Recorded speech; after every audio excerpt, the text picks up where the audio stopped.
Hi loves, welcome back to the Female Thrive podcast. I've been away for a long time, but I was away to gather all the wisdom so I can share them with you. I'm happy to be back, and let's dive into today's topic. It's about you being so anxiously attached, you being so focused on the other person that you are taking a role that you were not supposed to take.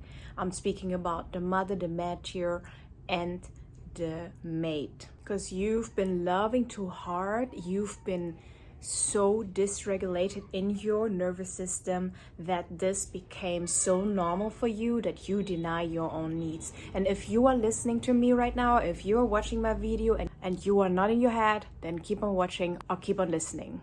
So let me tell you a story about Lara. Lara is someone who loves to message a partner in the morning, texting him good night, reminding him of everything that where she thinks that's important to his life, all of his appointments. She's successful, she's warm-hearted, she's deeply loyal to him. Now she says she wants to have someone who is leading the relationship, but at the end she's the one who is driving the entire relationship. Now, when things feel shaky, she tends to go on overdrive. And she starts to talk about couple therapies. Sarah starts rewriting text to Josh. She's starting to Google communication hacks. She's watching all of the relationship advice videos because she doesn't know what to do, because she doesn't get out of him what she actually wants to get out of him. Now, what happens here? Lara doesn't realize that she has an anxious attachment style. Her brain thinks, if I am useful, I won't be abandoned. If I do something, if I need to step in this relationship of taking either one of the three roles, then I will save the relationship. And now she becomes the manager. She's directing how the relationship is supposed to feel. She's becoming the mother of constantly nagging on him whenever he does something wrong or whenever he is not doing what she expects. She tries to save him all the time. There's all the time something about Josh that she needs to save him from. And she becomes the martyr. She's giving up her voice. She's giving up her own communication of her own needs in order to save the relationship. You are anxiously attached. It means that your brain is constantly in survival. Your brain sees closeness as survival. And whenever there is distance between you and the partner, or between you and the person you're dating, you are seeing that as a threat. What happens is that your brain is releasing a lot of cortisol. You're constantly under stress. How you are coping it is through action, fixing, and controlling. Now let's break this down. What would a manager say? Should I text him now or later? Or maybe if I will explain it this way, he will understand. And you're thinking, I need to make this work. I am the one who is responsible for it. So what you think is that you believe that love can be managed if you only can do the right thing. If you can only fix that, whatever is between you and Josh, if you can only figure that puzzle out that makes you feel happy and that you can make him drawn to you back again. Now let's get to the second one, mother. Now let's imagine your partner is not supposed to do what he does and you are just finding excuses for him. If Josh is not bringing out his trash, you're just thinking, oh yeah, maybe he just had a full busy day. Of course, like you will excuse him for every little thing. Josh is finishing his plate and he's not taking his plate away. Or if you have to constantly run behind him, and bear in mind, you might do 50-50 and it's not fair because you do 100% while he's doing 50%, okay? And you're telling him, oh, don't forget your interview.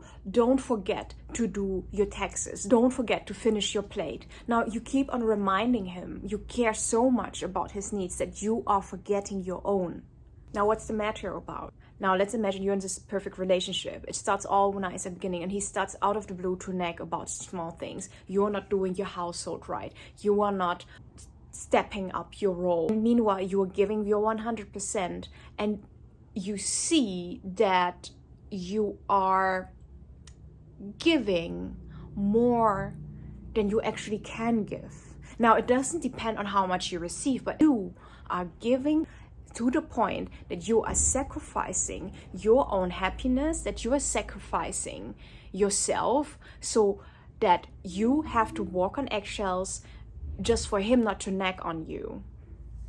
What I'm trying to tell you with that is that you are martyring yourself. You are saying if only you are suffering and don't let him suffer, then your relationship, that's the glue to your relationship. But that's not true, honey, because what happens is that in the long run you're gonna burn out, you're gonna be so dissatisfied, one day you're gonna explode, and then what happens? You are not going to last forever.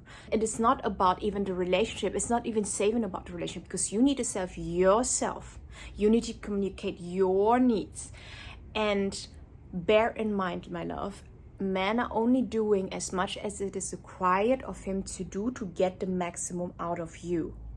I will repeat it again. Men are only doing the minimum of what is required to get the maximum out of you. So they think in return of investment, because the way we love, the way we nurture, that's not in the nature. That's why we are mothers and men are the one who are providing for us. Your brain bonds through oxytocin. Now, if he is avoidant, if he pulls away, you're feeling the crash. And your body screams, fix it now. If you cannot fix it now, you're gonna die. And let me tell you, the solution is not chasing harder. The solution is not fixing it better. And the solution is that you, my love, have to regulate your emotions. You have to regulate your nervous system. You have to detach. You have to check in with your body, ground yourself again, and gain back that power. Now ask yourself these 3 questions. Am I managing him too much because I'm afraid to sit with uncertainty?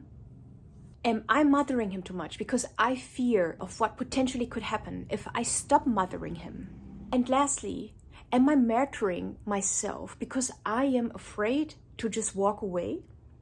So you know what happens? Lara began to shift her energy because she realized, I'm not the savior here. I don't have to save him. I'm not here to carry his growth. I'm not here to save the relationship. My energy is sacred. And she started to do something radical. She sit back, she waited, she kept herself busy while she waited, and she gained back her energy. And at the same time, she gives him a lot of space. Now what happened is that when Josh came back to Lara, he has met a woman who no longer needed to fix everything, who no longer was nagging, who no longer was controlling him, controlling the relationship. The only thing that she could fix was her own nervous system. Now each time you feel the need to fix something, if you feel the need to be responsible for something, journal and write the thing down. And you know what? Whenever things arise, whenever things get very uncomfortable, now after you have written down all the things that the emotions that you're trying to avoid, you don't have to regulate your emotions by talking to him, by texting to him. You can text ChatGPT, you know. I found that so useful because sometimes we also don't want to overshare to our friends, to our family, because we don't want to portray a certain image to them, especially not about our partner. But what you can do is that open a chat, you can call it relationship or whatsoever, and write all your stories down. Take it as a diary that you report the things that are important to you, that went into your mind, or maybe even to check in again if certain thought process or certain behaviors or certain patterns are, let's say, in line with your values. You know, the way I see it, I could come across also quite aggressive in the way I express myself, because there is also important that we hold a mirror in front of us of understanding, okay, how does the other person perceive me, especially when I am about to sending a message to that person. And remember, my love, you are not too much. Don't shrink yourself for something that is robbing your energy away. If you don't know, if you are unsure if he is the right person, the most important thing that you need to watch out is that a man still wants you. If he's lazy, if you guys having miscommunication from time to time, it can be fixed. But what cannot be fixed is that if he doesn't want you, you need to let it go, because you deserve a love where you are being welcomed. You are not shrinking yourself to be loved. Okay, I will repeat it again. You are not going to shrink yourself ever again just in order to be loved, because love comes from within. So either let him rise with you or let him fall away. Thank you for listening, my loves, and until next time.